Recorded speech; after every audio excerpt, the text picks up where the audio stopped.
Mount Fuji is shy today. Take off your underwear. Fuij Kawaguchiko, a town with one of the coolest skylines ever. How awesome would it be just to wake up every morning and be able to greet Mount Fuji like this? Fuji-san, ohayo.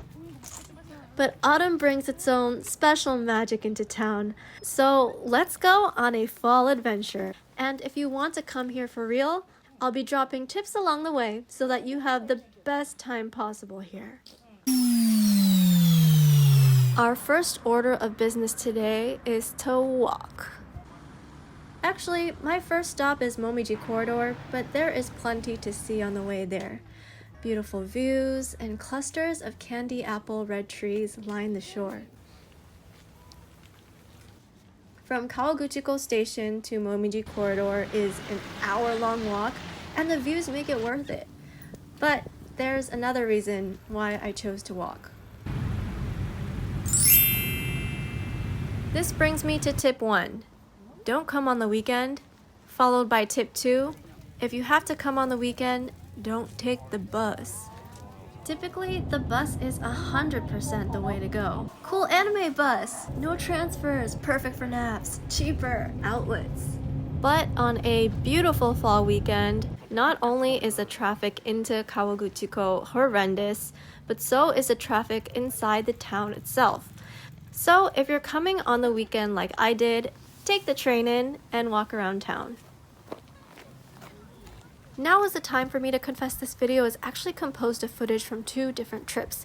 One was a weekend day trip that was cosmically crushed by traffic. I was so dismayed I took another day to do an overnight trip. Most people don't have that flexibility, so please learn from my mistakes.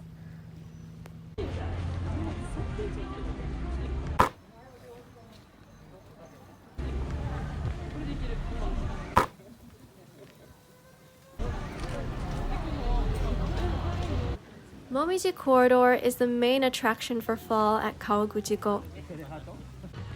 It is a long lane of color-changing trees lining a creek, and it's wondrously picturesque.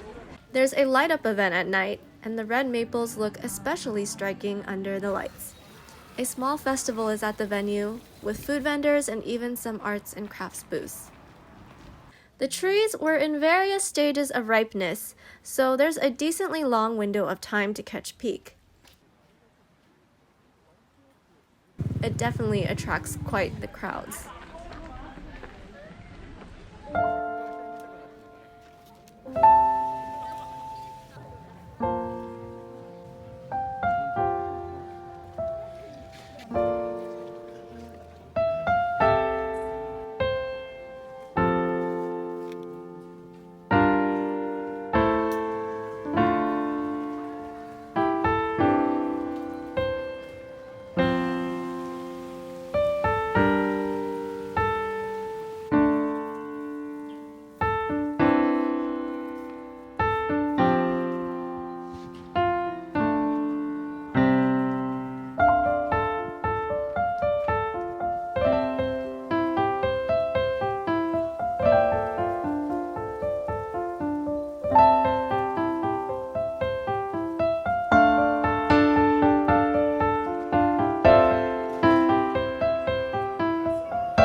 Two kilometers past Momii Corridor, which is about a 30-minute walk, is Oishi Park.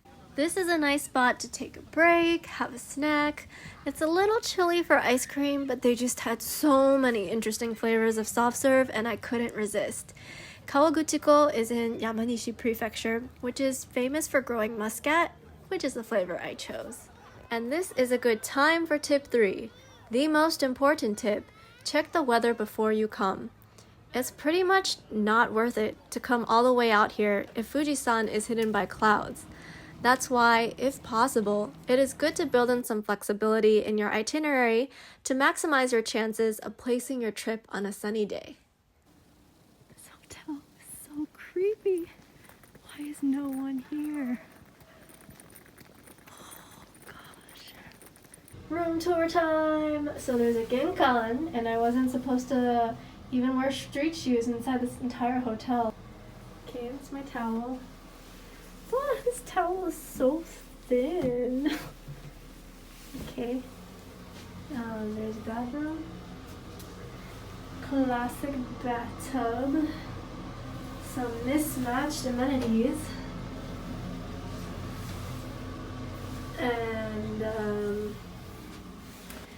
tatami, that's pretty cool. It's like embedded. Got my yukata. Sleep in Japanese style today. We'll see what my view is tomorrow, but it's just dark outside. This is actually super helpful. They have bath instructions because I always forget. Take off your underwear. Time to get naked in front of strangers.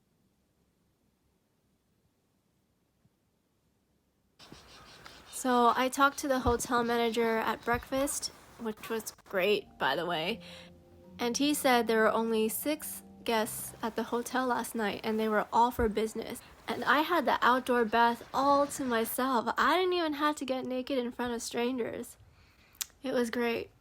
At $40, such a steal. Tip 4 is to stay overnight. There are so many lodgings that have cool views of Mount Fuji, and some of them are quite affordable too. And something about seeing Kawaguchiko in the early morning was just phenomenal.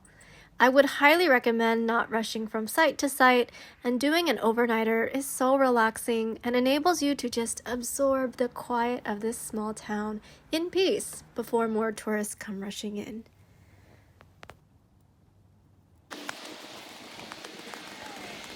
Arakurayama Sengen Park is super famous and has been featured on some kind of Michelin guide.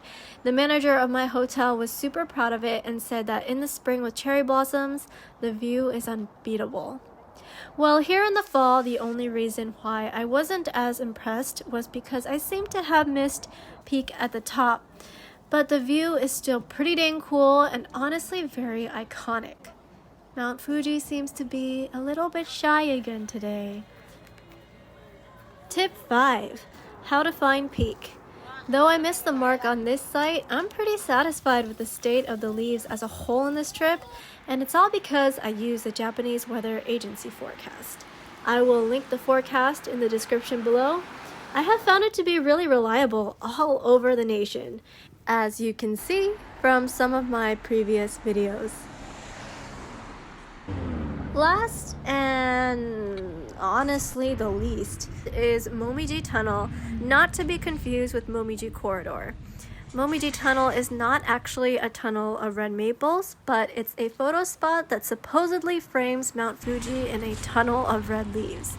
I wasn't really able to find the shot, and honestly the walk there was quite treacherous as it was right by the road with no sidewalk.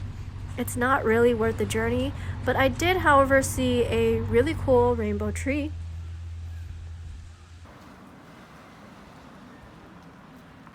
And that was my trip to Fuij Kawaguchiko. If you like what you see, please consider subscribing. Thanks so much for watching and hope to see you next time.